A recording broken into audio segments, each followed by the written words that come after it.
बिस्मिल्लाहिर्रहमानिर्रहीम, अस्सलाम वालेकुम, गुड मॉर्निंग लाहौर, सुबह बखैर। एक नए दिन का आगाज़ हो चुका है और इस दुआ के साथ इस नए दिन का आगाज़ करते हैं कि आज का दिन बहुत अच्छा गुजरे। आज मुहर्रमुल हराम है, शुरू हो चुका है मुहर्रमुल हराम का सिलसिला और ये इस्लामी जो साल है वो पहला महीना है उसका। और सबसे मेरी इल्तिजा है कि इस मुहर्रम को उसके ठीक तरीके से जो भी उसके मुहर्रकात है उसको अदा किया जाए, क्योंकि मुहर्रम में हमने इतनी कुर्बानियाँ दी हैं इस दीन इस्लाम के लिए, तो बहुत ज़रूरी है कि हम मुहर्रमुल हराम का पूरा महीना जो है वो क़ीदत और एहतराम के साथ मनाएं। खैर, हम प्रोग्राम का आगाज़ करते हैं और प्रोग्राम में हम सबसे पहले कुछ अच्छी बातें कर लेते हैं, क्योंकि एक नई सुबह है तो एक पॉजिटिव मैसेज के साथ इस दिन का आगाज़ करते हैं। तो पॉजिटिव मैसेज ये है कि हम अपने इर्द गिर्द बहुत से लोग ऐसे देखते हैं जो कि डेस्परेट होते हैं कि वो जल्दी से सक्सेसफुल हो जाए, क्योंकि उन्होंने इतनी मेहनत की होती है और उनको सिर्फ यही होता है कि अब हम सिर्फ कामयाबी ही हमें चाहिए।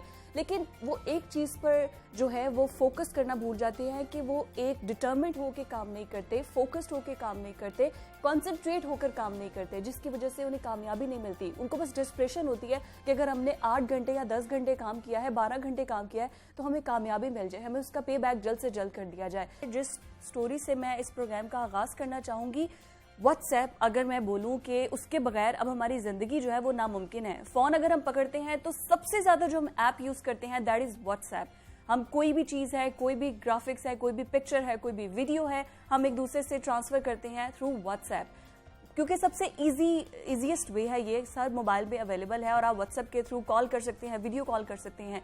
लेकिन अब बहुत सी ऐसी रिपोर्ट्स आ रही हैं FIA को, जिनके ज़रिए आपका फ़ोन जो है वो हैक किया जा सकता है। वो कैसे हैक किया जा सकता है कि आपको कुछ ऐसे मैसेजेस भेजे जाते हैं, कुछ पैगामात भेजे जाते हैं कि आपने इतने का बॉन्ड जो है वो हासिल कर लिया है, आपको इतने पैसे मिलेंगे, बस आपने इस जो आपको वो दिया गया है लिंक, उस पर क्लिक करना है। अब वो लिंक पर क्लिक करने से ये होता है कि आपका जितना भी डेटा है वो हैक हो जाता है। और एक इंटरनेशनल मैगजीन है जिसकी हालिया रिपोर्ट में इंकशाफ हुआ है कि हैकर्स दुनिया भर में व्हाट्सएप के 2 अरब से ज़ायद सार्फिन के अकाउंट्स को ब्लॉक करके और उनका जो निजी डाटा है वो चोरी करना चाहते हैं। गोया कि खतरा है कि किसी भी वक्त आप या आपके दोस्त अहबाब में से कोई भी हैकिंग का शिकार हो सकता है। इसी वजह से बी केयरफुल। इसके साथ साथ हैकर्स और साइबर क्रिमिनल्स, उनकी जानिब से आजकल मुख्तलिफ किस्म के पैगाम भी भेजे जा रहे हैं। जैसे कि मैंने पहले आपको बताया कि बड़े बड़े ब्रांड्स का जो है वो कहा जाता है कि आपको इतना इनाम मिल चुका है, और आवाम हमारी वैसे ही लालची है, वो इस लालच के चक्कर में उस जो लिंक है उस पर क्लिक कर देती है, और जब आप ऐसे ही वो लिंक को खोलते हैं तो आपका मोबाइल फ़ोन उसी वक्त हैक हो जाता है। जितना भी आपका डेटा है, जो कुछ भी आप क्लिक कर रहे हैं, उस हैकर के लैपटॉप पे या वो अपनी स्क्रीन पे देख सकता है। तो गुज़श्ता रोज़ FIA के साइबर क्राइम विंग ने भी खबरदार किया है कि अगर शहरियों को यौम आज़ादी के हवाले से, क्योंकि अब 14 अगस्त है, इस हवाले से किसी भी किस्म का कोई लिंक मौसूल होता है किसी अननाउन नंबर से, किसी अननाउन सोर्स से, तो आपने उस लिंक को क्लिक नहीं करना है, आपने केयरफुल रहना है और इस किस्म के जितने भी मैसेजेस हैं उनको इग्नोर करना है, ताकि आपका मोबाइल जो है वो बचाया जा सके। और सार्फिन ऐसे फ्रॉड्स और इस किस्म के लिंक से और ऐसी हैकिंग से कैसे बच सकते हैं, और मुख्तलिफ ऐसी रिपोर्ट जो हैं वो आ रही हैं FIA साइबर क्राइम को। इन सब से बात करने के लिए हमारे साथ मौजूद है हमारे गेस्ट ज़ैन अली कुरैशी, जो कि साइबर लॉ एक्सपर्ट हैं। तो ज़ैन की तरफ चलते हैं। अस्सलाम वालेकुम ज़ैन, कैसे हैं आप? जी वालेकुम अस्सलाम जी। बहुत ज़ैन, गुड मॉर्निंग। सबसे पहले आपको उम्मीद करती हूँ कि आपका दिन भी बहुत अच्छा गुजरे। एक फ्रेश सुबह हमने स्टार्ट की है, टॉपिक बहुत इंटरेस्टिंग है और आप चूँकि साइबर क्राइम के एक्सपर्ट हैं तो हम लोग कोई भी क्लिक रैंडम आता है हम उसको फ़ौरन क्लिक कर देते हैं। अच्छा, ये प्रोसीजर चलता कैसे है? सबसे पहले मतलब कोई भी लिंक आता है आपको, कभी प्राइस बाउंड के चक्कर में, कभी ये 14 अगस्त के चक्कर में आता है, आप उसको क्लिक करते हैं, वो सारा प्रोसीजर चलता कैसे है और कौन कौन सी हमारी जो डेटा है उसको रसाई मिल जाती है? देखिए, जब आपका जो सवाल है इसको ज़्यादा आसानी से हम तब एड्रेस कर सकते हैं जब हम इसकी थोड़ी सी बैकग्राउंड लोगों को एक्सप्लेन कर देंगे। सबसे पहले तो हमें ये देखना होगा कि जब भी हम फाइनेंशियल फ्रॉड की बात करते हैं तो उसकी बैकग्राउंड में हमें ये चीज़ नज़र आती है कि सबसे पहले आपने ये देखा होगा कि लोगों के साथ ये होता था कि जब वो कैश कैरी करते थे तो रास्ते में उनको रोक लिया जाता था, उनसे मोबाइल फ़ोन स्नैच कर लिया जाता था, पैसे जो थे उनसे छीन लिए जाते थे। फिर आहिस्ता आहिस्ता एक ट्रेंड आया कि लोगों ने ज़्यादा जो इस्तेमाल था वो ATM का कर दिया और क्रेडिट कार्ड का जो इस्तेमाल था वो बढ़ गया। लोग क्योंकि समझते थे कि कैश कैरी करना जो है वो मुनासिब नहीं रहा, तो अब उसके अंदर क्या हुआ कि आपने ये देखा होगा कि जब ATM का इस्तेमाल बढ़ा तो फिर जो ATM के फ्रॉड्स थे वो बढ़ गए। बहुत सारी जो ATM मशीन्स होती थी उनके ऊपर स्किमिंग का जो टेक्निक्स थी उनको इस्तेमाल किया जाता था लोगों के साथ फ्रॉड कमिट करने के लिए। उसके बाद फिर क्रेडिट कार्ड की बारी आ जाती है।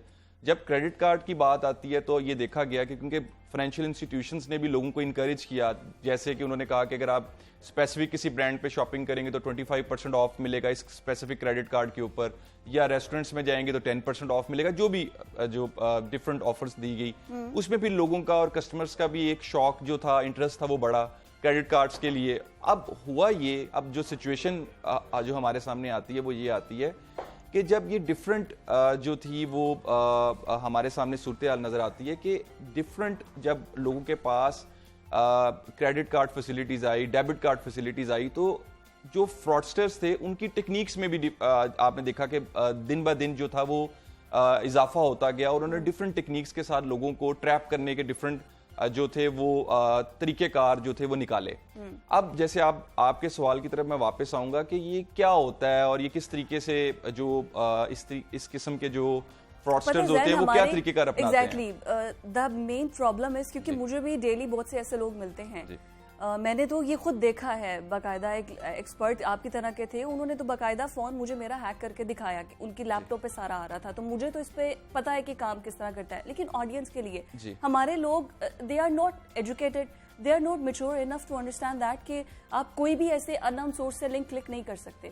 अब अनपढ़ लोगों को आपने समझाना है कि टेक्नोलॉजी का इस्तेमाल कैसे करना है। नहीं, ऐसा नहीं है। हम इसमें ये नहीं कह सकते कि पीपल आर नॉट एजुकेटेड।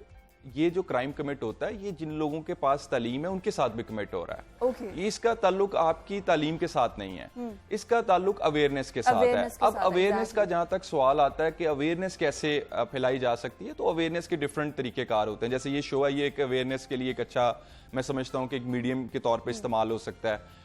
जहां तक बात आती है कि ये कैसे आप इससे बच सकते हैं, तो उसमें सबसे अहम चीज ये है कि मोबाइल आपका व्हाट्सएप अगर हैक हो रहा है, आपके साथ फाइनेंशियल फ्रॉड कमिट हो रहा है, इसमें 2-3 अहम चीजें हैं। पहली अहम चीज जो है वो है सेल्फ इम्पोज्ड रिस्ट्रिक्शंस लगाना, कि आप अपने ऊपर ही रिस्ट्रिक्शंस लगा लें कि आप किसी को अपना डाटा नहीं देंगे, किसी से अपनी पर्सनल इंफॉर्मेशन शेयर नहीं करेंगे। जैसे मैंने पहले बात की क्रेडिट कार्ड्स की, तो उसमें क्या होता था, उसमें लोग अपनी इंफॉर्मेशन को जब शेयर करते थे, अब जो लोग उनके साथ क्राइम कमिट कर रहे होते थे, साइबर क्रिमिनल्स, वो क्या करते थे, वो बाज़ औक़ात कहते थे कि हम आपके बैंक से बात कर रहे हैं। हम और लोग भी इस चीज में डर जाते थे कि कहीं हमारी क्रेडिट हिस्ट्री ना खराब हो जाए। वो ये कहा जाता था कि आप फौरी तौर पे अपनी ये इन्फॉर्मेशन प्रोवाइड करें, नहीं तो आपका अकाउंट बंद हो जाएगा। तो लोग उस डर में आके इन्फॉर्मेशन शेयर कर देते थे। फिर दूसरा जो अभी आपका जो सवाल था कि बहुत सारे लोगों को ये लालच दिया जाता है इनामी स्कीम्स का, कि आपका इनाम निकल आया, आपकी गाड़ी निकल आई, आपके पैसे निकल आए। उसमें सबसे अहम चीज जो लोगों को समझाई जा सकती है वो ये है कि आप इस किस्म की कॉल्स का रिप्लाई मत करें, अपनी इंफॉर्मेशन, अपने बैंक अकाउंट नंबर्स, अपना CNIC ये मत शेयर करें। इससे होगा क्या, इससे होगा कि ये कि आपके साथ एक क्राइम कमिट हो जाएगा, और जब क्राइम कमिट होगा तो ऑब्वियसली आपको उसकी मुश्किलात फेस करनी पड़ेंगी। अब जैसे आपने व्हाट्सएप की बात की, जैसे आपने फाइनेंशियल क्राइम्स की बात की, इनामी स्कीम्स की बात की, इसमें जो सारी चीजों के अंदर जो चीज आपको महफूज रख सकती है, जब आप किसी के साथ कोड ही शेयर नहीं करेंगे। अगर व्हाट्सएप के कोड की बात, अगर आपको एक कोड रिसीव भी हो, आप रिसीव ही नहीं करेंगे, तो क्राइम कैसे कमिट हो सकता है। VPN का भी तो कुछ होता है इसमें। देखिए, सबसे अहम चीज ये है कि जितने भी आपके पास एप्लीकेशन इस टाइम अवेलेबल हैं, चाहे वो फेसबुक है, चाहे वो व्हाट्सएप है, सबके अंदर एक सिक्योरिटी फीचर मौजूद है। अब सिक्योरिटी फीचर्स व्हाट्सएप के अंदर भी मौजूद है कि आप एक पिन जो है वो सेट कर सकते हैं, जो पिन सिर्फ आप ही को पता होगी, और इस पिन को जो है इंसर्ट किए बगैर कोई शख्स आपकी उस तक रसाई नहीं हो सकेगी, किसी दूसरे शख्स की जो उसको हैक करने की भी कोशिश करेगा।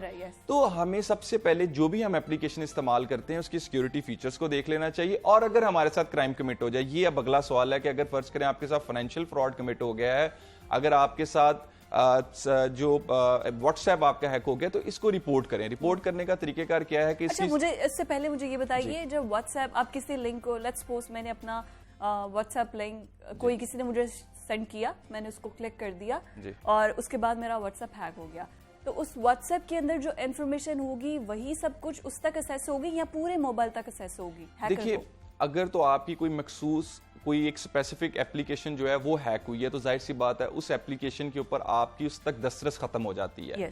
तो अब जो यहाँ पे सूरत हाल आती है, इसमें सिर्फ और सिर्फ हम एक तो ये बात कर सकते हैं कि आज जो पूरी दुनिया के अंदर डिस्कशन हो रही है वो साइबर सिक्योरिटी के हवाले से हो रही है, डाटा प्रोटेक्शन के हवाले से हो रही है।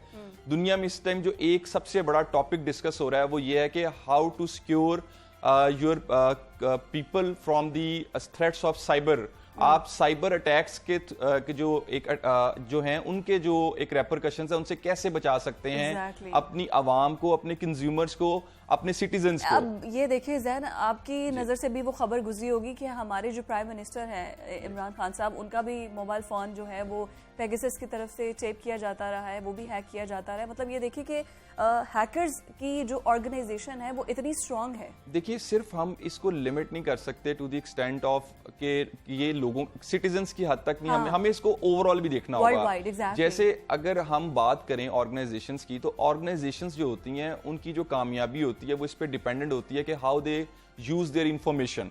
जो इंफॉर्मेशन उनके पास मौजूद है, चाहे वो कस्टमर्स की है, चाहे वो उनके एम्प्लॉयज की है, चाहे वो उनके क्लाइंट्स की है, बेसिकली तो स्ट्रेंथ और बेसिकली आपकी जो कामयाबी है उसका इन्हिसार इस चीज पे होता है कि आप अपनी इंफॉर्मेशन को कैसे इस्तेमाल करते हैं, मैनेज करते हैं। yes.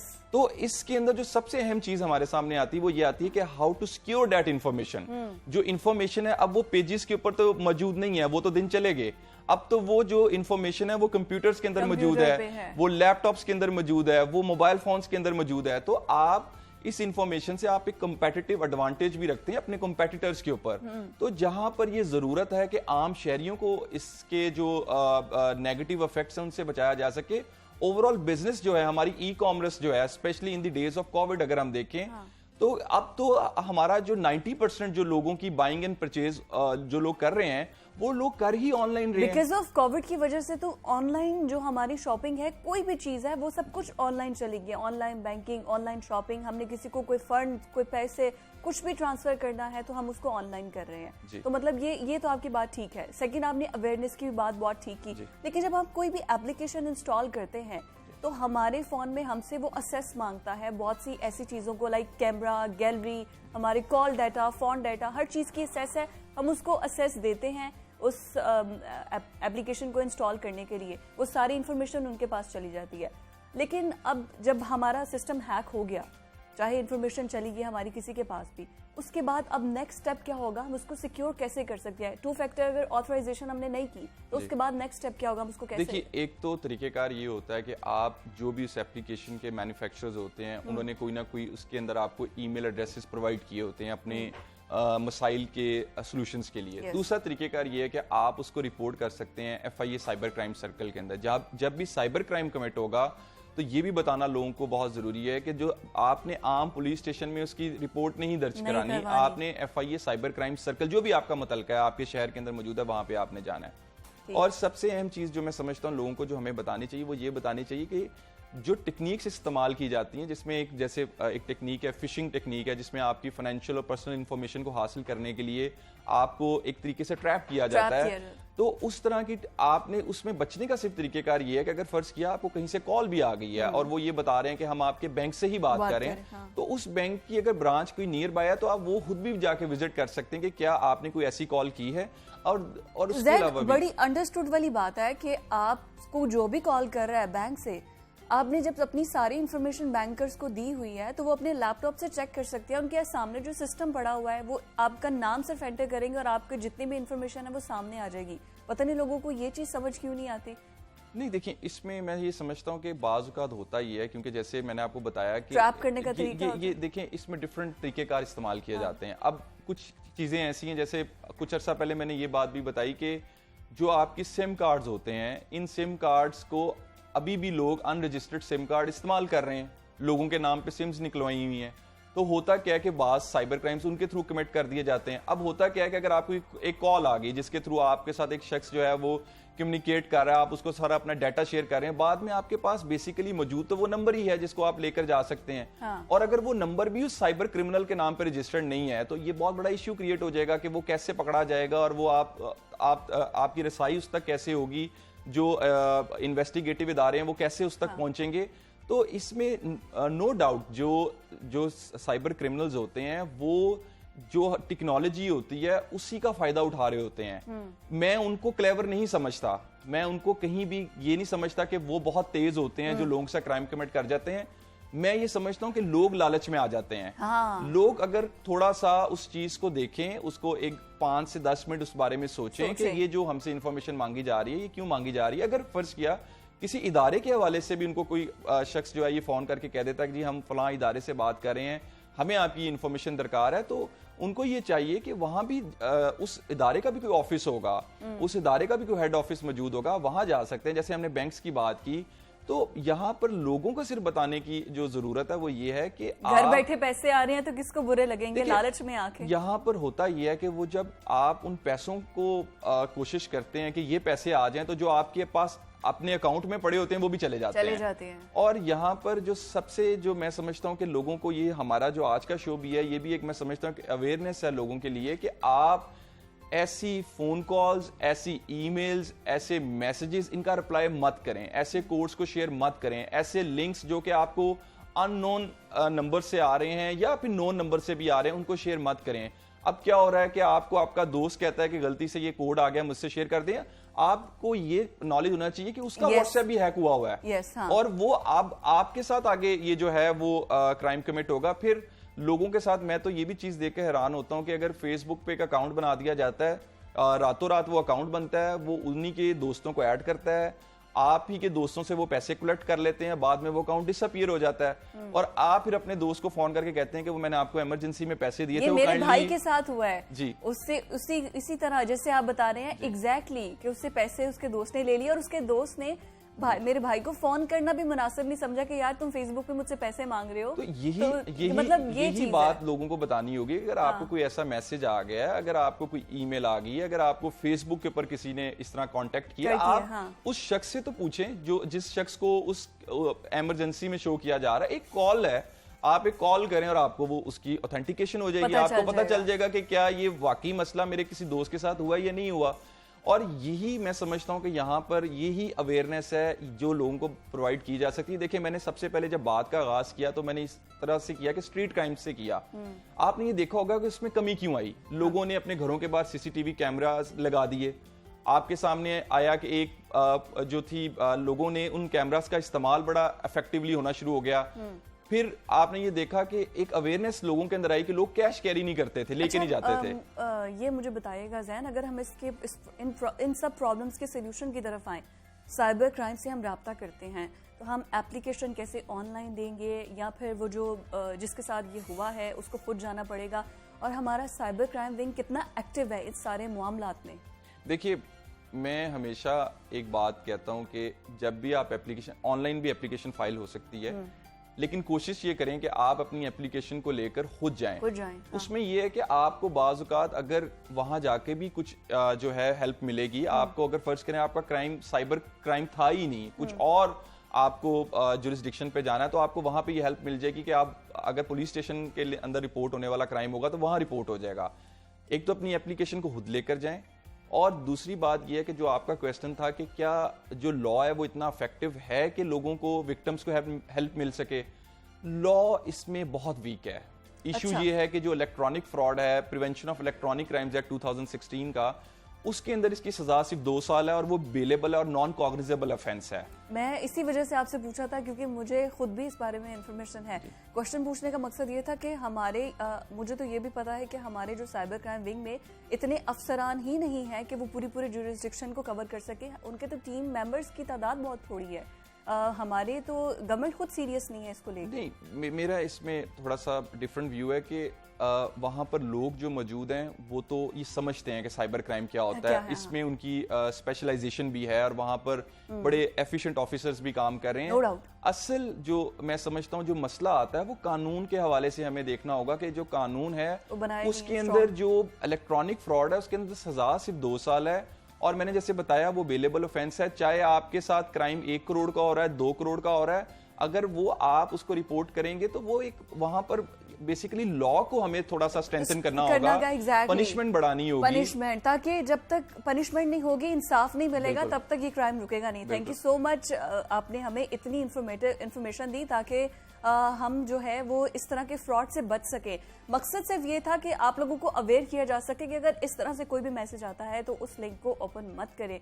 जैन, हम आपका शुक्रिया अदा करेंगे और नाज़रीन एक ब्रेक की तरफ जाएंगे। स्टे विद अस।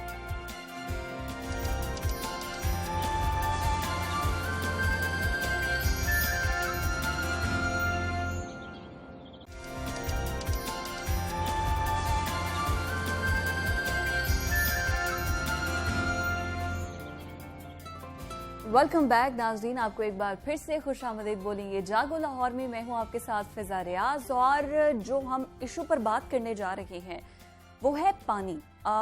ये साइंटिफिकली प्रूव्ड है कि हमारे बॉडी को 70% अगर किसी चीज़ की ज़रूरत है वो है पानी, यानी कि H2O।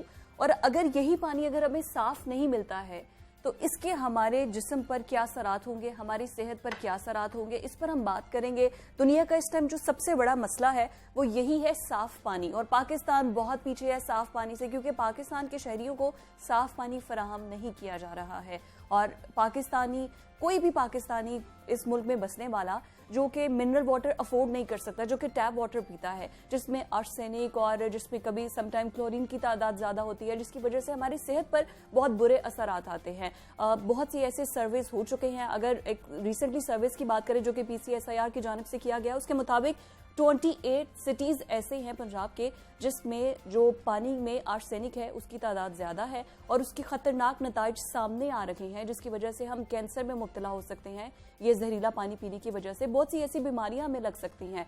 तो तहकीकाती इदारे PCSIR की तरफ से जो पानी के सैंपल्स लिए गए हैं उनके नताइज के मुताबिक 29 सिटीज़ ऐसे हैं जिसमें पानी आलूदा है, मुज़र सेहत है, जिनमें लाहौर भी शामिल है उन 29 सिटीज़ के अंदर। और साफ पानी की अदम फराहमी इंसानी सेहत के लिए किस हद तक खतरनाक हो सकती है, इसी हवाले से हमारे साथ जो आज गेस्ट मौजूद हैं वो है प्रोफेसर डॉक्टर ज़रफ़र शाह, जो कि पब्लिक हेल्थ एक्सपर्ट हैं। उनकी तरफ चलते हैं। अस्सलाम वालेकुम डॉक्टर, कैसे हैं आप? मैं जी खैर। Good morning to you.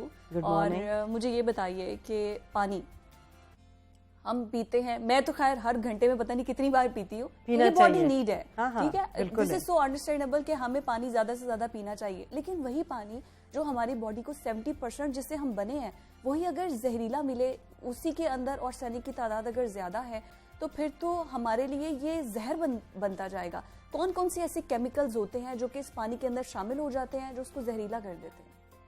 You have very rightly pointed out कि आर्सेनिक जो है वो मेन ऐसा कंपोनेंट है कि अगर वो पानी को पोल्यूट कर देगा तो वो हमारी हेल्थ के लिए बड़ा हैजर्डस हो सकता है। और ये तो उनमें केमिकल चीज़ों में आ जाता है। बाकी ये कि डेफिनेटली कुछ ऐसे जरासीम भी होते हैं कि जो कि पानी को उसमें ये कि इन्फेक्शंस ट्रांसमिट करते हैं। लेकिन अगर हम खाली केमिकल कंपोनेंट्स की बात करें कि जो कि हमारे जिस्म के लिए जहरीली हैं, तो उसमें आर्सेनिक जो है वो नंबर 1 के ऊपर है।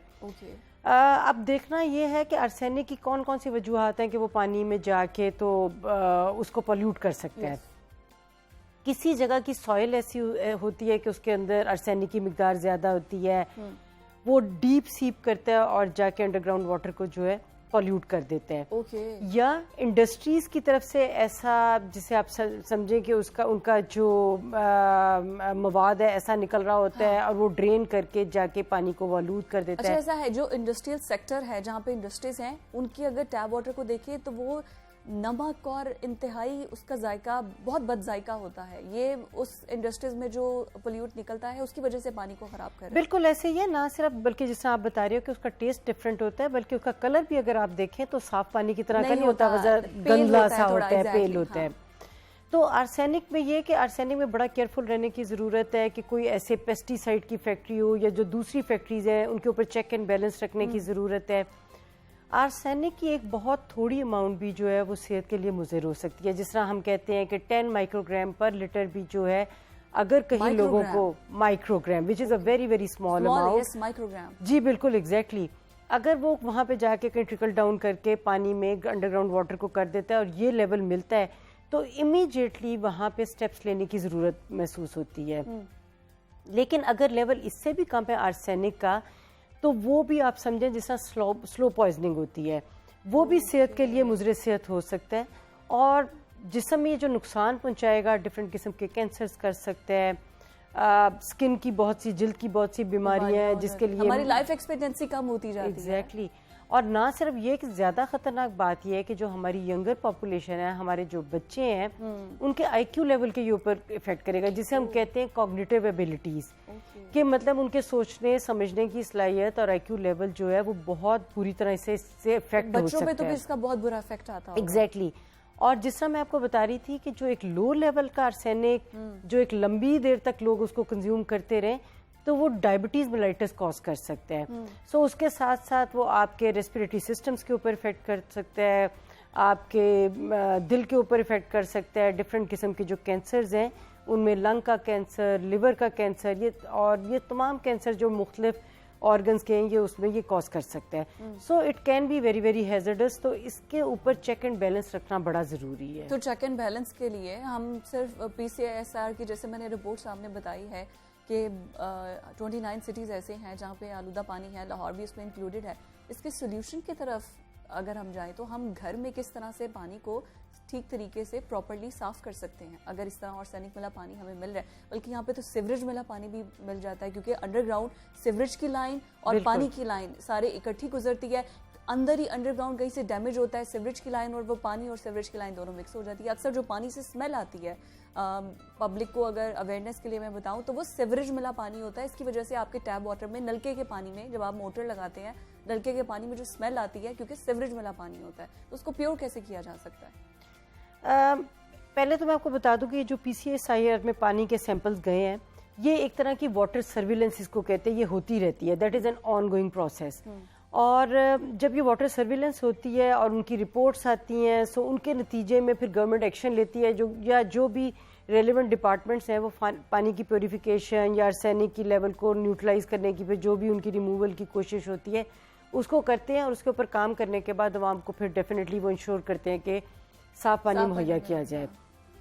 अब लोगों को किस तरह केयरफुल होने की ज़रूरत है, उनको पता किस तरह चल सकता है कि हम कोई ऐसा पानी पी रहे हैं जिसके अंदर आर्सेनिक है। उनको बड़ा केयरफुल रहना चाहिए कि उनकी जिस्म में कोई ऐसी अलामात आ जाएं जो आर्सेनिक की तरफ, आर्सेनिक टॉक्सिसिटी की तरफ उनको पॉइंट आउट करें। मतलब अगर कहीं पे सोजिश होनी शुरू हो जाए, पेट में उनको अनईजी फीलिंग हो, डायरिया हो जाए, और फिर उनकी जिल्द का रंग जो है वो कहीं पे लाल होना शुरू हो जाए, कोई जॉइंट पेन्स हो, इस तरह की जिस्म में जब भी कोई अलामात हो तो they have to be careful. और वो बेशक किसी गवर्नमेंट बॉडी को रिक्वेस्ट कर सकते हैं कि हमारे इलाके के पानी में आर्सेनिक को चेक कर लिया जाए। ओके। रिस्पॉन्सिबिलिटी, क्योंकि ये एक बड़ा प्रोजेक्ट होता है आर्सेनिक को रिमूव करना, उसके लेवल को लाना, तो ये अदारों की जिम्मेदारी होती है। लेकिन कुछ लोगों ने होम ट्रीटमेंट सेंटर जो प्लांट्स होते हैं वो भी लगाए होते हैं। वो छोटे प्लांट्स होते हैं, पानी को ट्रीट करके आर्सेनिक को निकाल के उनके लेवल को नॉर्मल कर देते हैं।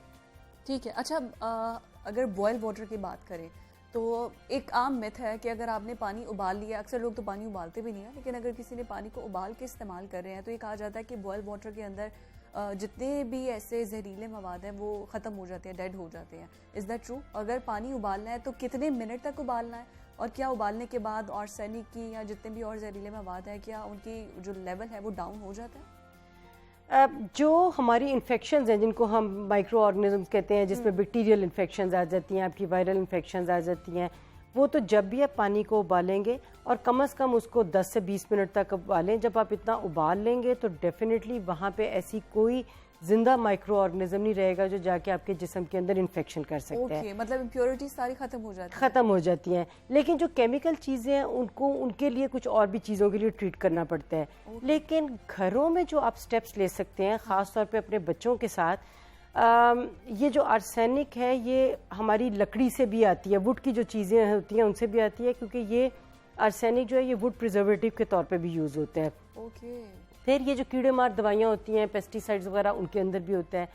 सो आप बच्चों को अलाउ ना करें कि वो किसी पेस्टिसाइड्स को हाथ लगाएं। अगर वो लगा लेते हैं, या लकड़ी की चीज़ों को हाथ लगाएं, अगर वो जब भी लगा लेते हैं तो मेक श्योर कि वो अपने हाथ धोएं इससे पहले कि वो कोई अपना मुंह में डालें या कोई अपना खाना खाते हैं। इसके अलावा एक और भी चीज़ है कि लोग अक्सर पूछते हैं कि ये स्किन से एब्जॉर्ब हो जाता है, तो लिहाजा स्किन से ये आर्सेनिक एब्जॉर्ब नहीं होता, ये आपके मुंह के जरिए से ही ट्रांसमिट एग्जैक्टली निकलने की वजह से ही होता है। तो आप अपने बच्चों का यही, वो जो एक है जिसको हम बार बार कहते हैं कि जो हाइजीन भी है और इस्लाम में भी है कि सफाई एक निस्फ ईमान है, कि हाथों को बार बार ज़रूर धोएं अपने ना, तो उससे भी आपकी बहुत सी ऐसी बीमारियां जो कि आपको जिस्म के लिए मुज़िर हो सकती हैं, या इवन जो केमिकल ट्रांसमिटेड डिजीज़ हैं या बैक्टीरियल ट्रांसमिटेड डिजीज़ हैं, उनसे बचा जा सकता है। अच्छा, समटाइम ऐसा होता है कि पानी में ये भी कहा जाता है कि क्लोरीन की तादाद ज़्यादा है, तो वो क्या, क्लोरीन तो पानी को साफ़ करने के लिए होती है, अगर तादाद ज़्यादा हो तो वो सेहत को कितना डैमेज करती है? किसी भी चीज़ की जो ज़्यादती है वो जिस्म को वो नुकसान पहुँचाएगी। तो आप क्लोरीन को ऐड भी इसीलिए करते हैं ताकि डिफरेंट किस्म के माइक्रो ऑर्गेनिज्म जो है उनको मारा जा सके। सो एक तो तरीका ये कि पानी को बॉईल कर लें, और दूसरा तरीका होता है कि थोड़ी मिकदार में जितनी रिक्वायर्ड मिकदार है उसके अंदर क्लोरीनेशन उसकी पानी की कर ली जाए। लेकिन अगर उससे ज़्यादा हो जाएगा तो डेफिनेटली वो भी सेहत के लिए बड़ा मुज़र होता है, आपकी आंतड़ियों के लिए अच्छा नहीं होता, आपके स्टमक के लिए अच्छा नहीं होता, और भी बॉडी में बहुत से इफ़ेक्ट्स जो मैंने आपको पहले बताए हैं वो सारे साइड इफ़ेक्ट्स इसके प्रोड्यूस करते हैं। अच्छा, ये जो जितनी बीमारियां हो जाती हैं सबसे मेन कॉज तो इसका ये पानी है, क्योंकि हम इसमें जहरीले मवाद वाला और आर्सेनिक वाला पानी पीते हैं। अगर हम इसकी प्रिकॉशंस की तरफ जाएं तो हमें अपने डॉक्टर से तो कंसल्ट, ऑब्वियसली जो बीमारी हमें हो चुकी है उसके लिए तो हमें डॉक्टर से कंसल्ट करना चाहिए, लेकिन इसके अलावा पानी बॉयल करने के अलावा आप क्या सजेस्ट करेंगे? ऐसी कौन सी एहतियाती तदाबीर हैं जिसके ज़रिए आप अपनी सेहत को ठीक रख सकते हैं? और पानी अगर आलूदा मिल जाता है, एक बॉयल कर लें, इसके अलावा बॉयल कर लें। और उसके अलावा जैसा मैंने आपको कहा कि अगर तो आपके कोई फिल्ट्रेशन ऐसे प्लांट्स आपके घर में लगे हुए हैं, छोटे जिसे हम कहते हैं कि होम ट्रीटमेंट प्लांट्स जो होते हैं, अगर वो आप अफोर्ड कर सकते हैं तो वो लगा लें। अगर कोई बहुत ज़्यादा फैमिली में सिम्टम्स आने शुरू हो गए हैं और लगता है कि ऐसा कोई जहरीला मवाद आपके पानी में मौजूद है, तो कोशिश करें कि फिर आप अपने एरिया के पानी को वहाँ पे ना इस्तेमाल करें, उसका इस्तेमाल वहाँ पे रोक दिया जाए, रेलिवेंट डिपार्टमेंट्स को इन्फॉर्म किया जाए और किसी और एरिया से पानी ला के उसको आप मीनवाइल इस्तेमाल करना शुरू कर दें। अगर जैसे बॉयल वाटर की हम बात कर रहे थे, जब हम पानी बॉयल करते हैं तो उसके बाद हम देखते हैं कि नीचे तह में वो ज़र्रे और वो सब कुछ बन जाता है, और ज़्यादा बॉयल करने की वजह से आई डोंट नो कि is this method is true और नॉट, कि अगर आप ज़्यादा भी पानी बॉयल कर देते हैं तो वो भी नुकसानदेह होता है, उसके अंदर ऐसी चीज़ें जो हैं वो दोबारा से डेवलप हो जाती हैं जो कि आपकी सेहत को डैमेज करती हैं। तो ये क्या बात ठीक है, दुरुस्त है? जी, आप मुनासिब हद तक पानी को बॉयल करें। 20 मिनट हाँ, फेयर इनफ, लेकिन अगर आधा घंटे के लिए आप बॉयल कर रहे हैं तो इज दैट ट्रू कि उसके अंदर कुछ केमिकल रिएक्शंस ऐसे होने शुरू हो जाते हैं जो कि आपकी केमिकल की चीज़ें होती हैं, उनके रिएक्शंस की वजह से फिर और आपके ऐसे आपके जो मैं कहूँगी कि पार्टिकल्स उसके अंदर बनने शुरू कर देते हैं जो मुज़र सेहत होते हैं। सो बेहतर होता है कि आप नॉर्मल उसको करके कुछ देर के लिए रखें, प्रॉपर्ली ठंडा करें, और जो नीचे उसके सेडिमेंट्स बैठ जाते हैं उनको रिमूव करें और ऊपर का पानी जो है उसको निकाल के आप इस्तेमाल करें। मतलब उसको छान भी लें तो वो ऑब्वियसली वो जितने भी पार्टिकल्स हैं वो उस कपड़े की तह में रह जाएंगे। ऊपर का पोर्शन अगर हम पानी का निकाल लें, नीचे वाला जो सेडिमेंट्स है उनको रहने दें, चाहे उसको कपड़े में कर लें, मलमल के साफ कपड़े में, लेकिन ये ना हो कि छानने के लिए जो चीज़ इस्तेमाल करें वो उससे कोई फर्दर इन्फेक्शन जो है ना वो कोई ट्रांसमिट हो जाए। ये बिल्कुल ठीक तो बात है। चीज़ों की जो भी चीज़ आप इस्तेमाल करें, ख़ास तौर पे खाने पीने के लिए आपको सफाई की इंतहाई ज़रूरत है, क्योंकि अगर हम देखें तो हमारा जो एक मेजर चंक ऑफ डिजीज़ है वो खाने पीने से ट्रांसमिट होते हैं, और वो फिर जाके जिस्म के बाकी तमाम अज़ा के ऊपर जो है वो अपना काम करता है। तो अगर आप अपना अच्छा हेल्दी लाइफस्टाइल रखेंगे, अपनी सफाई का ख्याल रखेंगे, तो आपके जिस्म की जितनी बीमारियां हैं उनमें से आप 90% ऑफ द डिजीज़ को एड्रेस कर सकते हैं। और एक आप एक हेल्दी लाइफ स्टाइल के साथ अपने आप को आगे लेके चलें। अगर आप गंदी चीज़ खाएंगे तो डे 1 से आपकी फैमिली, आपके बच्चों का जो है पेट खराब रहेगा, और उसके साथ साथ ना सिर्फ पेट खराब रहेगा, उसके साथ साथ और बहुत सी बीमारियों को लग जाएंगी। जैसे आपने कहा कि 90% बीमारियां जो हैं वो खाने पीने से ट्रांसफर होती हैं, तो हमारा दीन हमें खुद कहता है कि आप हाइजीन रहें और साफ सुथरे रहें ताकि आप गंदगी से और बीमारियों से दूर रह सके। प्रोफेसर ज़रफ़र शाह साहिबा हमारे साथ मौजूद थी, हेल्थ एक्सपर्ट, आपका शुक्रिया अदा करेंगे। और नाज़रीन, हम कुछ और आगे चल के मुख्तलिफ टॉपिक्स पर बात करेंगे, लेकिन after this break stay with अस।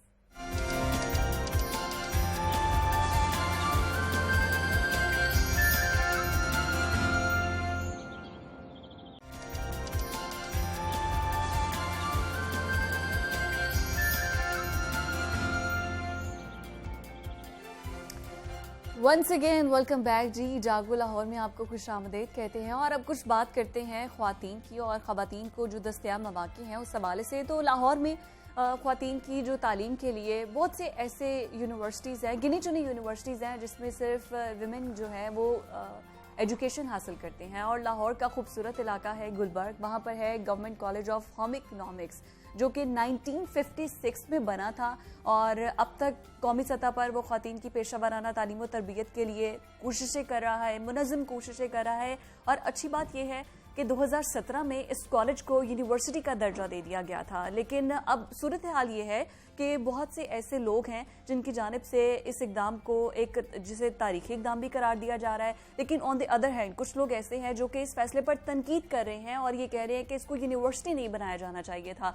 तो उनका मौक़िफ़ ये है कि यूनिवर्सिटी के दर्जा जो है वो उसे नहीं मिलना चाहिए है, बल्कि इससे इदारे की जो कारकर्दगी है और इंटीग्रिटी है वो मुतासर होगी। इसी वजह से कुछ अरसे से ये मुहिम बहुत ज़ोर पकड़ रही थी और बार बार एक जो ग्रुप है उसकी तरफ से मुतालबा किया जा रहा था कि इसको यूनिवर्सिटी की जो पुरानी हैसियत है उसको बतौर government college of home economics के तौर पर बहाल किया जाए। अब ये सारा मामला है, क्या यूनिवर्सिटी को दोबारा से कॉलेज बनाने का मुतालबा क्यों किया जा रहा है और क्या ऐसा करना मुमकिन है भी या नहीं, क्योंकि ऑब्वियसली एक लॉ पास हुआ जिसके बाद इस कॉलेज को यूनिवर्सिटी का जो है वो दर्जा मिला। तो इसी सारे मामले पर बात करने के लिए vice chancellor home economics doctor Kawal Amin sahiba हमारे साथ मौजूद है। अस्सलाम वालेकुम डॉक्टर साहिबा, कैसे हैं? एंड माशाल्लाह you are looking very pretty और इतनी ग्रेसफुल वॉइस चांसलर हो तो क्यों मुतालबा कर रहे हैं जी? कॉलेज वाले क्यों इतने मसले मसाइल कर रहे हैं? मसला वाइस चांसलर से नहीं है। अच्छा, मसला हाँ ये भी बात ठीक है, लेकिन वॉइस चांसलर इतनी स्वीट हो तो फिर बात माननी नहीं चाहिए। नहीं, मैं बात यह है कि वाइस चांसलर का जो टेन्योर है वो तो 4 साल का है, ठीक है। आज मैं हूँ, कल कोई और होगी, मुझसे भी अच्छी होगी। आधा टेन्योर मेरा गुजर गया है, आधा बाकी रह गया। जब हम इदारे की बात करते हैं तो इन ज़ाती हैसियत से मेरा ये है कि हमें उठ के देखना चाहिए। अब बनाया भी होम इकोनॉमिस्ट नहीं था इसको यूनिवर्सिटी, तो अच्छा नहीं लगता। अब ये मेरे ख्याल में ये घर की बातें हैं, मैं उस पर ज़्यादा नहीं जाना चाहूँगी। तो प्रॉपरली या प्रॉबेबली जो कि अब वो खुद कह रहे हैं कि वो होमवर्क या वो वीएन जो था ना, मतलब क्या वहाँ पे कुछ लैग कर रहा था कि ये यूनिवर्सिटी बननी भी चाहिए या नहीं बननी चाहिए, लेकिन इसको जिस वीएन के तहत बनाया गया वो प्रैक्टिकली आगे एग्जीक्यूट नहीं हो पा सकता था। ठीक है, तो ये जो कहा जा रहा है कि उसकी इंटेग्रिटी पे हमला है, उसकी कारकर्दगी बहुत नीचे आ जाएगी, इस तरह की बातें, देखिए मतलब असल मुद्दा है क्या, मामला है क्या? अगर मैं आपको बताऊं तो मुद्दा ये है कि 2 साल तक तो कोई मुद्दा नहीं था। ओके, ठीक है ना, सब ठीक चल रहा था। ओके, और everyone was on board in the university. देखिए मेरा तो जो सारे के सारे अभी तक हमारे तो सर्विस स्टैट्यूज भी नहीं थे, तो सारा स्टाफ हमारा होम इकोनॉमिस्टों का ही है, जिनको साथ लेके हमने कोर्सेज डेवलप किए, उन्होंने किए। मेरा तो काम देखे यूनिवर्सिटी की पहले तो लोगों ने एक वर्किंग समझने की जरूरत है। वाइस चांसलर प्रिंसिपल नहीं होता कि जिसके हाथ में सारी उसने फैसले करने हैं। यूनिवर्सिटियां चलती हैं मुख्तलिफ बॉडीज के जरिए से, तो बॉडीज में डिसीजंस होते हैं। तो अगर हम प्रोग्राम्स की बात करें कि एक क्वेश्चन ये भी कि जी उसको छोटा करके साइड में कर दी गया, ये है वो है। बात यह है कि कॉलेज सबसे पहले कि जो मेरा ख्याल है जो गलती हुई वो ये कि जो दूसरे कॉलेजेस यूनिवर्सिटी बने थे ना, वो जनरल कॉलेजेस थे। उनके पास स्टूडेंट्स की तादाद और उसका स्कोप काफ़ी ज़्यादा था। यहाँ पर मैंने जो स्टैटिस्टिक्स आके लिए पहले साल ही, तो इंटरमीडिएट में दाखिला हो रहा था 6 साल प्रोग्राम में, जो कि HEC ने असल में बंद कर दिया हुआ था 2017 से नोटिफिकेशन के तहत, लेकिन यहाँ पे अभी भी वही चल रहा था।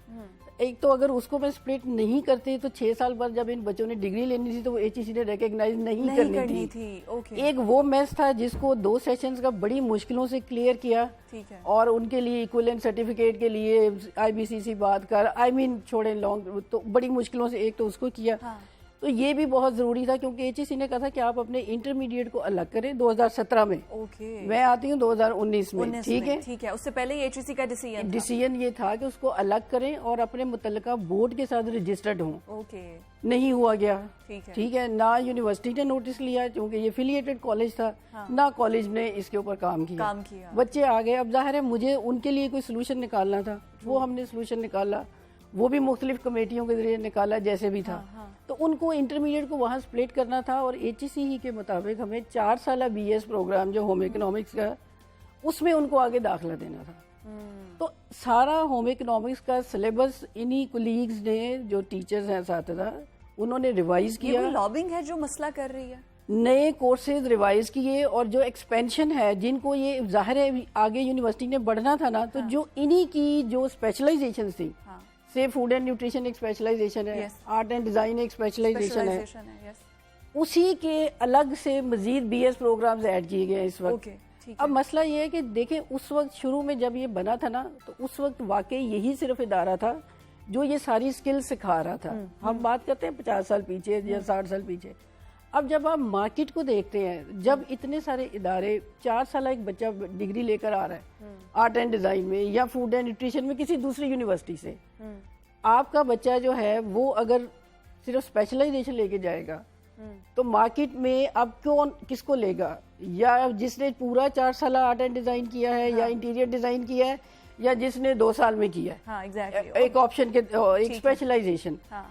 इसके बावजूद हमारा इस वक्त होम इकोनॉमिक्स का जो सिलेबस है वो जदीद सिलेबस सारा इन्हीं लोगों ने रिवाइज किया है और वो पूरी 5 ऑप्शंस के साथ ऑफर किया जा रहा है। एग्जैक्टली बहुत नाम है होम इकोनॉमिक्स कॉलेज का, मतलब कि I still remember in my college life बहुत सी ऐसी लड़कियां जिनका ड्रीम था कि हम होम इकोनॉमिक्स कॉलेज में जाएं, हमारे ज़माने से लेके देखें। हाँ, exactly. जो लाहौर ये कोई इतना कोई छोटा कॉलेज नहीं है या कल परसों का बना हुआ नहीं है। 1956 आई मीन ये विरसा है हमारे लिए। अब ये एक लाहौर के जो एलीट कॉलेजेस थे ना, उनमें होम इकोनॉमिक्स का नाम रहा है, अभी भी है, ऐसा नहीं है कि वो, और उसको, लेकिन एक आप ये देखिए कि जो स्कोप होता है ना एक सब्जेक्ट का स्कोप, इसको आजकल मैंने थोड़ी सी और फर्दर रिसर्च की तो अब 1994 में अमेरिका में, अब मेरे ये दोस्त नाराज ना हो, मैं इसलिए ज़्यादा बातें नहीं करना चाहती थी, सब जगहों पे सिवाय कैलिफोर्निया स्टेट के इसका नाम जो है ना वो फैमिली वो आ गया हुआ है कंज्यूमर स्टडीज, जो हमने अभी इनका रखा, क्या है एग्जैक्टली मैं उसका नाम भूल गई हूँ एकदम। इंट्रोड्यूस करवाई है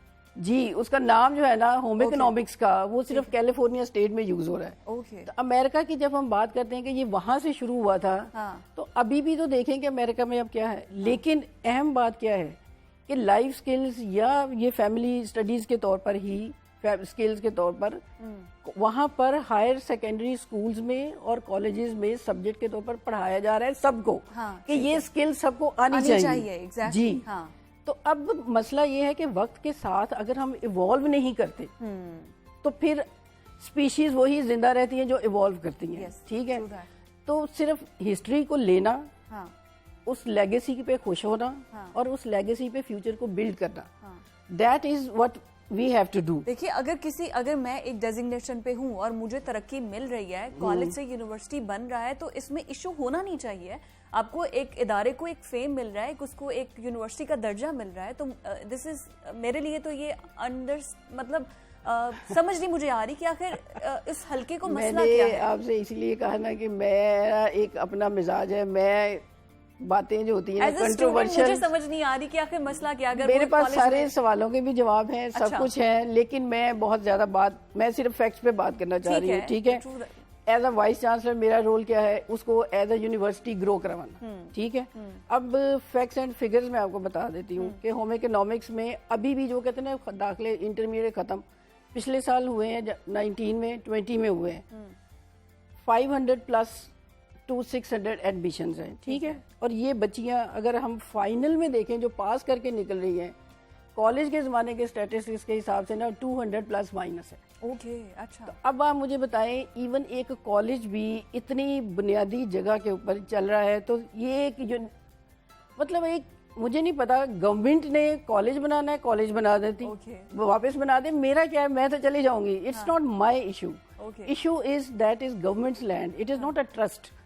गवर्नमेंट ने एक फैसला किया और इन्हीं लोगों के कहने पे किया फैसला। ठीक है, अब वो कॉलेज बन गया, मैंने भी उनसे कहा यूनिवर्सिटी बन गई, मैंने कहा जी आपने बनाना है तो बना लें, लेकिन सिचुएशन क्लियर होनी चाहिए। हो क्या रहा है इससे? अच्छा, इससे स्टूडेंट बहुत अनसर्टेन जी। अभी मेरा जो कंसर्न है ना वो ये नहीं है कि मैं किसी के, मुझे जो कहा जा रहा है मैं उसके जवाब दूं, ठीक है लगे रहे, जो किसी को अच्छा लग रहा है बुरा लग रहा है, what is not my concern. मेरा इस वक्त कंसर्न ये है कि एक फर्ज करें कॉलेज से एक यूनिवर्सिटी बना कितने साल लगे, तो अगर किसी को ये खुश फहमी है या गलत फहमी है कि इस तरह वीडियो मैसेजेस डालने से, लोगों को इकट्ठा करने से ये 4 दिनों में वापस कॉलेज बन जाएगा, तो मैं इस गलत फहमी को मेरा ख्याल है दूर कर लें तो बेहतर है। मैंने 3-4 दफा हायर अप से बात की है कि बता दें अगर कुछ ऐसे, this is established as an act. तो ये कोई डिसीजन किसी सिंगल बंदे का नहीं है जो चेंज हो जाए, लेकिन इस वजह से जो सारी 2 साल की इन्हीं लोगों की जो कोशिशें हैं, हमने नए प्रोग्राम्स बनाए हैं 9, ठीक है होम इकोनॉमिक्स के साथ। ओके, तो उनको पिछले साल हमने 6 उनमें से होम इकोनॉमिक्स के अलावा BS प्रोग्राम ऑफर कर दिए, जिनमें इस वक्त 600 500 बच्चा इस वक्त हमारा उसमें मौजूद है। ठीक है। अभी हम फर्दर जो है इस साल 2 और उनमें ऐड करके पहले सेमेस्टर में 9 प्रोग्राम ऑफर कर रहे हैं। तो फिर उन स्टूडेंट्स के फ्यूचर का क्या होगा? यही मैं आपसे कह रही हूँ, कुछ नहीं होगा फ्यूचर का। ये जो शोर मचा रहे हैं इससे ये एक कंफ्यूजन क्रिएट कर रहे हैं आने वाले बच्चों के लिए भी, हाँ, कि जी कल को पता नहीं इसने क्या बनना है, और जो बच्चे मौजूद हैं उनके लिए तो आई डोंट नो ये किस चीज की सर्विस हो रही है। अच्छा, ये जो एक्ट है जैसे आपने बताया कि अगर उसको यूनिवर्सिटी का दर्जा मिला है तो ऑब्वियसली कोई असेंबली से कोई बिल, कोई एक्ट पास हुआ होगा तो उसके बाद जी। अब इसको प्रोटेस्ट करने से एक प्रेशर ग्रुप की तरह तो आप उसको कॉलेज खुद से कर नहीं सकते, तो इसके लिए बाकायदा तौर पे उस ग्रुप ने या आपकी तरफ से कोई पिटीशन दायर की है, कोई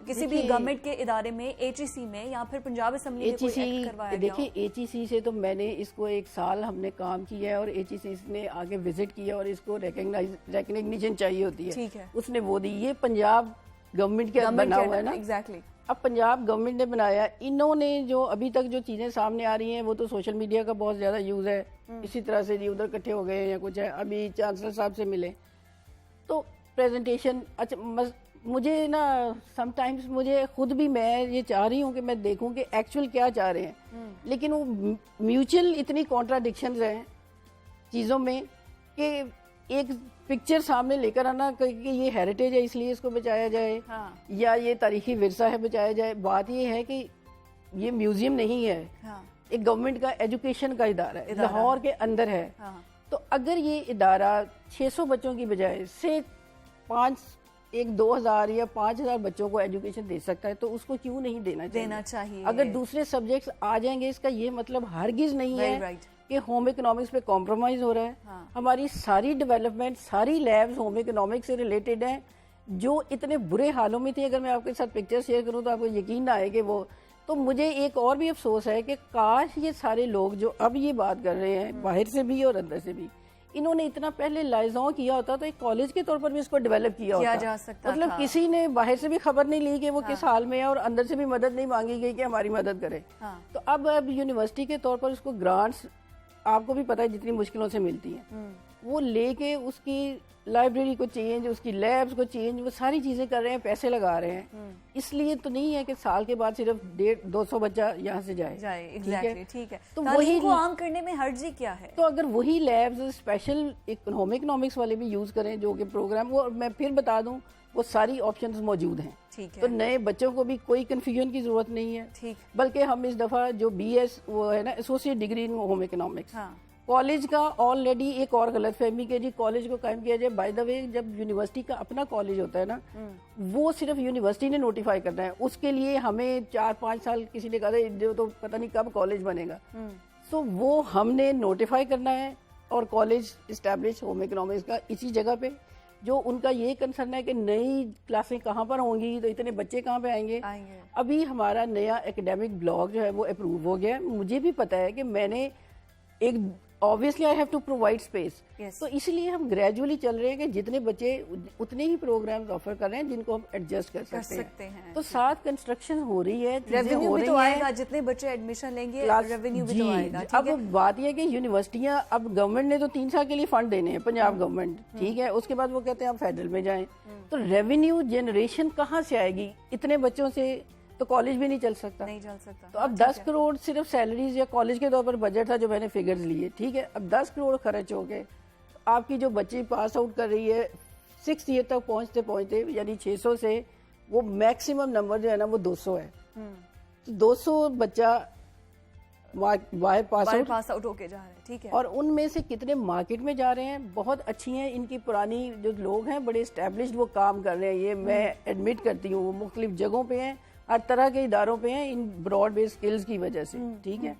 तो लेकिन सबके सब तो नहीं ना है, सिर्फ 100 भी अगर मार्केट में चले गए हैं, बड़ी बात है, ठीक है। तो जो इन खर्च हो रहा है, जो कॉस्ट है, वो शायद मेरा ख्याल है मेडिकल स्टूडेंट से भी ज्यादा बढ़ जाती है जो इस पे आ रही है। तो दिल खुला करना चाहिए।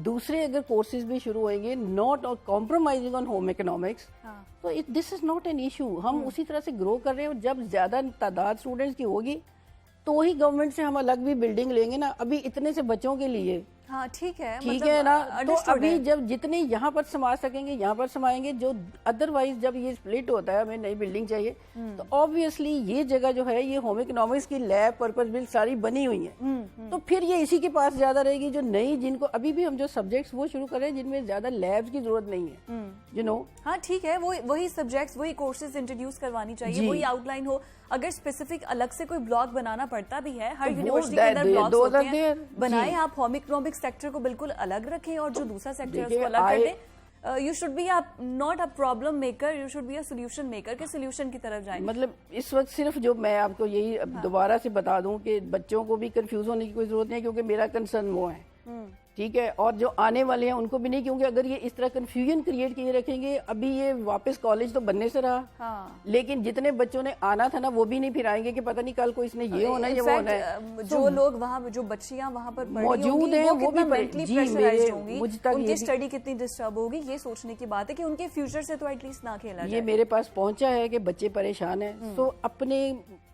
वेस्टेड इंटरेस्ट कह लें या जॉब इनसिक्योरिटी बच्चों कह के लें, साथ उनके व्हाटएवर इट वालिदैन इज, परेशान होंगे जो लेकिन फीसेस दे रही जी, हैं। तो ये एक मेरा ख्याल है एक अनफॉर्चुनेट है, मिस रीड करना, डिस इंफॉर्मेशन फैलाना फैलाना। और पूरे फैक्ट्स को जाने बगैर जो है ना कि जी उनकी लैब भी बंद कर दी गई, ये भी सब कुछ चल रहा है। ओके, नर्सरी स्कूल भी चल रहा है, कोविड की वजह से जिन दिनों बंद थे उन दिनों बंद थे, इनके जो रेजिडेंसीज हैं वो भी उसी तरह से मौजूद चल हैं, रही किसी ने उसको कुछ नहीं किया। अब कोविड की वजह से जब है ही नहीं है, जब आएंगे तो आ जाएंगे, आ जाएंगे, सो ठीक है। एवरीथिंग ऑपरेशनल है, सब कुछ चल सब रहा कुछ है। वहां पर है और पहले से बहुत बेहतर हो रहा है। ठीक चलिए, है, wish you best of luck, और Thank हम you उम्मीद so करते very हैं कि much. जो हमारे स्टूडेंट्स हैं वो इस परेशानी से जल्दी निकले। जी, मेरा जो आज ये आने का propaganda मकसद कर भी रहे यही हैं। था कि हाँ। चले मैं इसको यूज करते हुए मैं बच्चों को भी और पब्लिक को जो अगर ये लग रहा है, तो तीसरी बात ये कि I am not the one who does not want it to go back to college. मैं तो एक एम्प्लॉई हूँ, आज बनता है कॉलेज बन जाए, मुझे इसमें कुछ नहीं है, लेकिन ये ऐसा होना नहीं है। तो इसलिए प्लीज ना बच्चों को तंग करें और ना उनको परेशान करें, इसलिए कि हमारे एडमिशन इस वक्त है एडमिशन पे काम करने का। बिल्कुल ठीक है, अगस्त के बाद एडमिशन स्टार्ट होते हैं तो वो दिस डिस्टर्ब स्ट्रेटजी होंगे। Is going in reverse way, हाँ, इट विल बैडली अफेक्ट। तो अच्छा मैडम, एक क्विकली जी। आपकी मौजूदगी का फायदा उठाते हुए HEC ने सर्टिफाई ये कर दिया था कि आप BS ऑनर्स के बाद डायरेक्टली जो है वो PhD के लिए अप्लाई कर सकते हैं। जी, जी। तो क्या ये मतलब डायरेक्टली MPhil की हमें जरूरत नहीं है, हम directly we can go for a PhD programme? देखिए, HEC की पॉलिसी आई थी जिसमें उन्होंने ये प्रोविजन रखी थी, और वो मैंने फिर वो सारी देखी थी पॉलिसी। उसमें ये था कि जो कोर्सेज आप MPhil में करते हैं ना, वो वाले कोर्सेज आप PhD के फर्स्ट उसके हिस्से के तौर पर कर ले पहले सालों में, बिल्कुल ठीक ठीक है। है।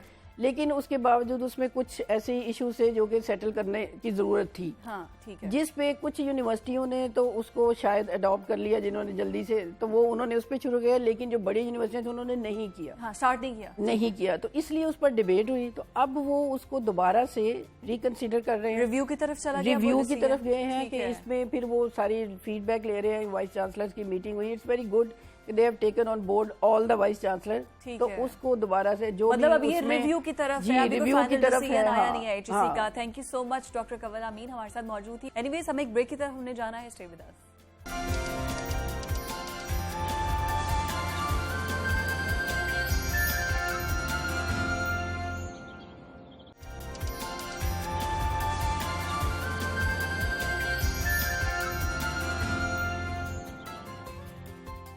Welcome back to Jago Lahore. एक बार फिर से आपको खुश आमदीद बोलेंगे, और जो भी लोग हमें सुबह 9 बजे से देख रहे हैं उनको तो पता होगा कि हमने बहुत से हॉट इश्यूज पर गुफ्तगू कर लिया, और मुझे भी ख्याल नहीं रहा कि हमने सेहत और फिटनेस के इशू पर तो बात ही नहीं किया। तो लाहौरियों, हमने आपको बिल्कुल फिट बना के छोड़ना है, क्योंकि अगर आप सुबह जल्दी उठ ही गए हैं तो कुछ एक्सरसाइज कर लें, कुछ अच्छा खाएं पिए, हेल्दी ब्रेकफास्ट करें, ताकि आपका पूरा दिन बहुत एक्टिव गुजरे। तो प्रोग्राम के इस हिस्से में हम कुछ आपको मुफीद मशवरे देंगे आपकी सेहत के हवाले से। हर घर में मसला डिस्कस होता है कि डाइटिंग करनी है, ऐसी कौन सी खुराकें हैं जो खाएं जिससे जो हमारी जो डाइट है वो भी अच्छी रहे, हमारी स्किन भी अच्छी रहे, और हम पतले भी रहें, हम जिस्मानी तौर पर भी फिट रहें, हम मेंटली जो हमारी हेल्थ है वो भी फिट रहे। तो माहिरीन सेहत की जानिब से सब्ज पत्तों वाली सब्जियां इस्तेमाल करने के लिए बार बार कहा जा रहा है कि ग्रीन वेजिटेबल्स खाएं, और हरे पत्तों वाली जो सब्जियां हैं वो हमें, हमारी जो बॉडी है उसके जितनी भी जो ज़रूरी विटामिन्स हैं वो हमें इनसे मिलते हैं। हम बॉडी जो है हमारी फिटनेस में रहती है। इसके अलावा बहुत सी ऐसी बीमारियां हैं जो कि कम हो जाती हैं, जिनका खदशा कम हो जाता है, जैसे कैंसर है, इसके अलावा और बहुत सी ऐसे कोलेस्ट्रॉल है, इसके अलावा बहुत सी ऐसी बीमारियां हैं जो कि बहुत कम हो जाती है अगर हम सब्ज पत्तों वाली सब्जियां जो हैं वो इस्तेमाल करते हैं, और इनके फ़वाइद हमारे सामने आते रहते हैं। वो रिसर्च भी हो रही है इस पर, तो हमारे जो मसल्स बढ़ाने के लिए, उनको मजबूत बनाने के लिए डॉक्टर्स बार बार, हेल्थ एक्सपर्ट यही कहते हैं कि आप हरी जो पत्ते वाली सब्जियां हैं उनका इस्तेमाल करें बाकायदगी से, सैलड ज़्यादा से ज़्यादा इस्तेमाल करें, क्योंकि उसके आपके बॉडी पर बहुत से अच्छे असरात होते हैं। आपके जो आंखों की जो बिनाई है वो खोने का ख़तरा होता है, वो कम हो जाता है, आपके फेस ग्लो करता है, आप अंदर से फ्रेश महसूस करते हैं। और सबसे बड़ी बात यह है कि जब आप ऐसी ग्रीन वेजिटेबल्स या सैलड की तरफ खाते हैं, आपका स्टमक है वो भी फुल हो जाता है और ऐसा लगता भी नहीं है, इतना लाइट फील होता है कि आपने कुछ खाया है। तो हमारे साथ जो हैं वो health expert, fitness expert, nutritionist मौजूद हैं, सारा फारूकी। उनको खुशामदीद कहते हैं। अस्सलाम वालेकुम सारा, गुड मॉर्निंग। वालेकुम अस्सलाम। कैसी हैं आप? ठीक हूँ, अल्लाह का शुक्र। आप ठीक सारा मैं बिल्कुल ठीक ठाक हूँ, और जागो लाहौर में आपको एक बार फिर से खुशामदीद कहते हैं। और आप माशाल्लाह बहुत प्यारी लग रही हैं, क्योंकि लड़कियों को कॉम्प्लीमेंट करना भी बहुत ज़रूरी है। तो मुझे ये बताइए कि आप इतना खूबसूरत दिखने के साथ साथ एक न्यूट्रिशनिस्ट भी हैं, तो हमारे व्यूवर्स जो कि खूबसूरत दिखना चाहते हैं फिजिकली भी और मेंटली भी, आप उन्हें क्या सजेस्ट करती हैं? हम कहाँ कोताहियाँ करते हैं, पहले ये बताएं। अच्छा, सबसे पहले तो हम जो बेसिक कोताही जो हमारे अंदर है हम लोग करते हैं वो यही है कि प्रोसेस फूड्स का हम सबसे ज़्यादा इंटेक करते हैं, बाहर का हम लोग ज़्यादा खाते हैं। अगर हम बेसिक चीज़ों की तरफ आ जाएँ जो कि ओरिजिनली जो हमारी बॉडी जिस तरह से डिज़ाइन हुई है कि जिस तरह के न्यूट्रिएंट्स की हमें ज़रूरत है, अगर हम उन बेसिक फूड्स की तरफ आ जाएं तो मुझे नहीं लगता हमें कोई हेल्थ इश्यूज़ हो सकते हैं। ज़्यादातर देखा जाए तो हम प्रोसेस फूड्स की तरफ ज़्यादा रहते हैं। हम लोग बाहर की चीज़ें ज़्यादा खाते हैं या हम मार्केट से चीज़ें लेके ज़्यादा खाते हैं। हम लोग कितने लोग हैं जो घरों में वेजिटेबल्स का इतना इस्तेमाल करते होंगे? हम लोग सैलड्स भी रोज़मर्रा की लाइफ में नहीं यूज़ करते, ना फ्रूट्स का हम लोग इतना इंटेक करते हैं। तो उससे फिर यही है कि हमारी न्यूट्रिशनल डेफिशिएंसीज होने लगती हैं, फिर हेल्थ ख़राब होने लगती है। सारा, लेकिन पिज़्ज़े का टेस्ट आपको हरी सब्जियों में कैसे मिलेगा? आप जो फास्ट फूड खाते हैं या जो कार्बोनेटेड ड्रिंक्स पीते हैं, उनका टेस्ट आपको ग्रीन वेजिटेबल्स में कैसे मिलेगा? अच्छा, अब इसका भी ये सिंपल हल है कि मैं ये नहीं कह रही कि कम्प्लीटली आप कट ऑफ अवॉइड कर दें। अगर आपको पसंद है आप वंस इन अ वाइल ले सकते हैं, आप जो है once in a week for example आप ले सकते हैं, ठीक है? अच्छा, हाँ, लेकिन हर रोज लेना वो आपके लिए नुकसानदेह हो सकता है। ठीक है। कभी कभी लेने से प्रॉब्लम नहीं होगा, लेकिन अगर आप हर रोज उसको अपनी लाइफ का हिस्सा बना लेंगे तो ऑब्वियसली उससे आपको जो हेल्थ इश्यूज आना शुरू हो जाएंगे, ठीक है। क्योंकि न्यूट्रिशनल डेफिशिएंसी होगी। और ये जितने भी वेजिटेबल्स हैं, फ्रूट्स हैं, इनको अपनी लाइफ में एंटर करने का तरीका ये है कि रोज इनका इंटेक स्टार्ट करें, आपको आहिस्ता आहिस्ता उसकी आदत होगी। बात सारी आदत होगी की है। हाँ। आदत नहीं है लोगों को। हम जो है कभी अगर आप किसी को सैलेड दे दो, अगर वो इसका इंटेक कर भी ले तो वो कहता है कि मुझे मज़ा नहीं आया, मैं नहीं खा सकता, मैं नहीं खाऊंगा, तो वो फिर नहीं खाते। अगर आप रोज थोड़ा थोड़ा करके भी खाना शुरू कर दे तो आहिस्ता आहिस्ता आपको उसकी आदत होना शुरू हो जाती है, फिर आप उसके बगैर खुद ही नहीं रह सकते। हाँ, एग्जैक्टली। अच्छा, वैसे ये तो मतलब अब तो मौसम ऐसा है, गर्मियों का मौसम है, ऑलमोस्ट हर सैलेड आपको मिल जाता है, ग्रीन वेजिटेबल्स आपको मिलते हैं। कौन कौन सी ऐसे वेजिटेबल्स हैं और सैलेड्स हैं जो आपको डेली यूज़ करने चाहिए? इस वक्त मैं सबसे ज़्यादा यही बात करूँगी जो सीजनल वेजिटेबल्स आपके पास अवेलेबल हैं, जो भी मार्केट से आपको आसानी से अवेलेबल है, आप वो घर लेके आएँ, उसको आप यूज़ करें। और सैलेड हमेशा लंच। अच्छा, ये भी एक फैशन है कि हमने टिंडे नहीं खाने जी, हमने बैंगन नहीं खाने, ये फैशन है कि हम तो नहीं ये खाते, ये मतलब एक हमारे जो बर्गर क्लास है उसके लिए ये एक फैशन है। बिल्कुल। और कई लोग कहते हैं कि हमें एलर्जी है इससे, कई लोगों को असल में एलर्जी होती है, कुछ लोगों को सिर्फ जो है चीज़ पसंद नहीं आ रही थी तो वो कहते हैं कि हमें इससे एलर्जी है। तो उस चीज़ को अपनी लाइफ का हिस्सा बनाना बहुत ज़रूरी है, क्योंकि वो आपकी सेहत के लिए बहुत इंपॉर्टेंट है। हर वेजिटेबल के पास सेपरेट सेट ऑफ न्यूट्रिएंट्स मौजूद हैं। वेजिटेबल्स में भी डिफरेंट वेजिटेबल्स हैं जिनके पास कुछ वाइटामिन हैं, कुछ मिनरल्स हैं। हर वेजिटेबल में आपको हर तरह का विटामिन मिनरल नहीं मिल सकता, तो आपको कोशिश करनी चाहिए कि सबको मिला के एक प्रॉपर, जिसे कहते हैं सैलेड आप बनाएं, मिक्स सैलेड बनाएं, वो आप लंच में, डिनर में इस्तेमाल करें। कई लोग जिनको ये प्रॉब्लम होता है कि हमें डाइजेशन प्रॉपर नहीं होती, या फिर कई लोग कहते हैं कि हमें बहुत गैस हो जाती है, इस तरह के इश्यूज आते हैं, इंटेस्टाइनल इश्यूज आते हैं, जो लोग रॉ वेजिटेबल्स का इंटेक करते हैं उनके लिए सजेस्टेड है कि वो उसको स्टीम करके इस्तेमाल करें। अच्छा, वैसे हल्का सा स्टर कर लें नॉनस्टिक पैन में, एग्जैक्टली, स्टर वो भी कर लें, सॉटे कर लें उसको, या फिर आप उसको जो है स्टीम करके इस्तेमाल कर लें तो आपको प्रॉब्लम नहीं होगी। ओके, मतलब उसमें सैलेड में क्या क्या है? अब क्यूकम्बर है, खीरा है, आप उसका इस्तेमाल कर सकते हैं। इसके अलावा सलाद के जो पत्ते हैं वो है, ब्रोकली है, मतलब ये सीजनल आइटम्स हैं जो कि आपको इजीली अवेलेबल होंगी। तो इनको, अच्छा, व्हाट डू यू सजेस्ट, दिन के टाइम पे या रात के टाइम पे, विद लंच और विद डिनर? आप विद लंच जो है बड़ा बोल रखें, ओके, ठीक है, और डिनर में जो है आप एक स्मॉल बोल रख सकते हैं अपने। जो भी आप खा रहे हैं, चाहे आप रोटी सालन खा रहे हैं, आप चावल खा रहे हैं, उसके साथ 1 कप आपका वेजिटेबल्स का लाजमी होना चाहिए। ठीक है। तभी जाके जो है आपकी वो जो न्यूट्रिशनल डेफिशिएंसीज हैं पूरी हो सकती हैं, क्योंकि हमारा रोज़ इंटेक नहीं है तो आहिस्ता आहिस्ता डेफिशिएंसी होने लगती है। और ये बात समझने की ज़रूरत है कि ऐसा नहीं होता कि अगर आप कुछ दिन नहीं खा रहे हैं तो फ़ौरन आपको डेफिशिएंसी होने लगेगी। हाँ। बहुत टाइम लगता है डेफिशिएंसी होने में, और फिर उसके बाद फिर आपकी वो फेस पे शो होने लगता है एक्ने की सूरत में या हाँ। हेयर फॉल की सूरत में।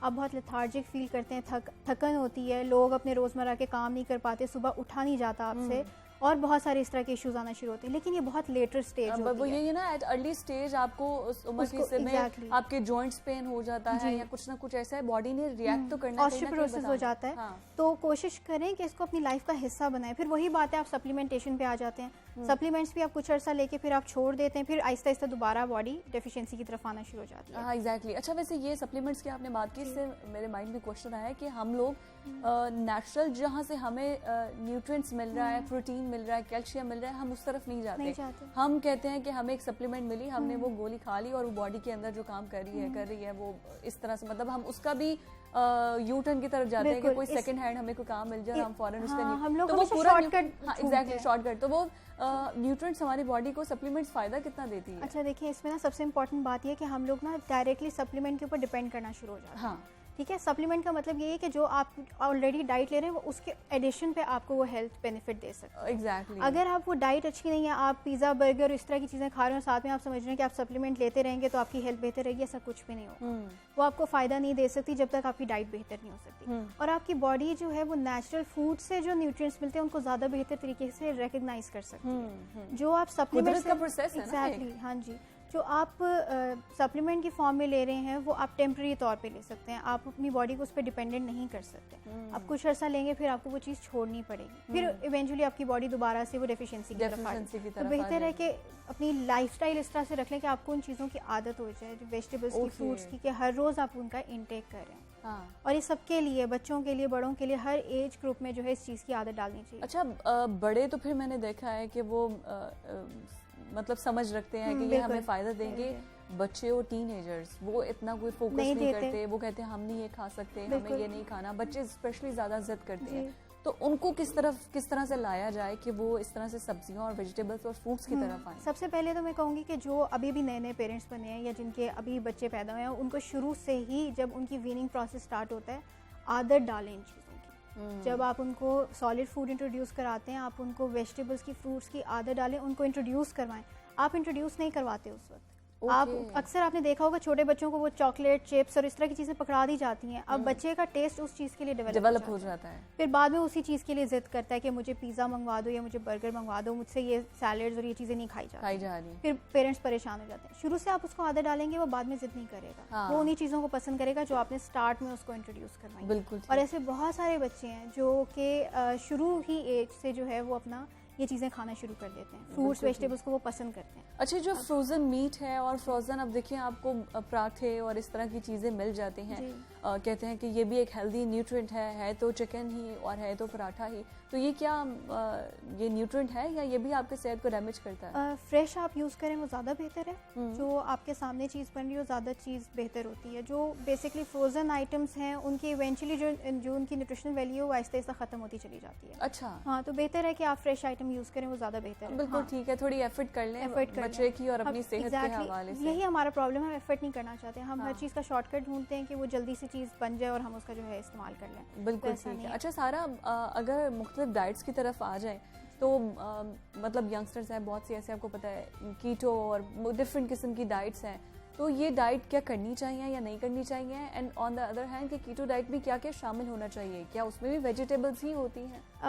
सबसे पहले समझना ज़रूरी है कि ये सारी डाइट्स जिनका आप जिक्र करेंगे ये फैट डाइट्स की कैटेगरी में आते हैं। ओके। फैट डाइट्स वो डाइट्स हैं जो कि ये क्लेम करती हैं कि वो आपका बहुत जल्दी वेट लॉस करवा देंगी और शायद कुछ करवा भी देती हैं, लेकिन इवेंचुअली आपका वेट वापस रीगेन भी हो जाता है। ये बहुत अननेचुरल डाइट्स हैं। ओके, ठीक है। अननेचुरल डाइट्स इस तरह से हैं क्योंकि आपकी नेचुरल मैकेनिज्म को, जो बॉडी का मैकेनिज्म है, उसको डिस्टर्ब कर देती है। ओके।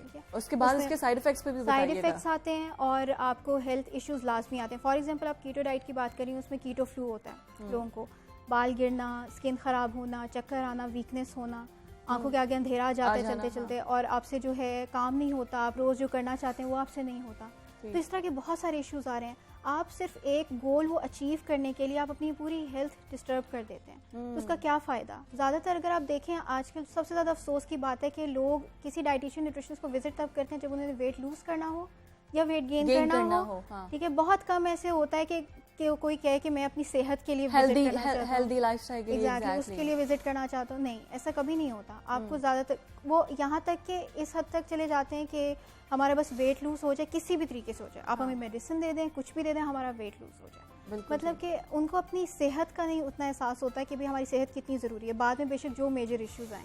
अब जैसे इसकी एक एग्जांपल आई थी अभी जनवरी में, केस आया था, आपको याद होगा, इंडिया की कोई एक्ट्रेस थी जिनकी डेथ हो गई थी कीटो डाइट करते हुए। बिल्कुल डाइट करते हुए। अब उनको क्या था कि उनको ऑलरेडी किडनी डिजीज थी और उन्होंने कीटो डाइट की कि जल्दी से उनका वेट लूज हो जाए और उससे फिर उनकी जो है उसकी वजह से डेथ हो गई। मतलब ये इतना सीरियस हो सकता है। अच्छा, जो वेट बढ़ाना चाहते हैं यूजुअली जैसे आपने कहा कि विजिट आपको ये करते हैं या वेट बढ़ाना या वेट कम करना है।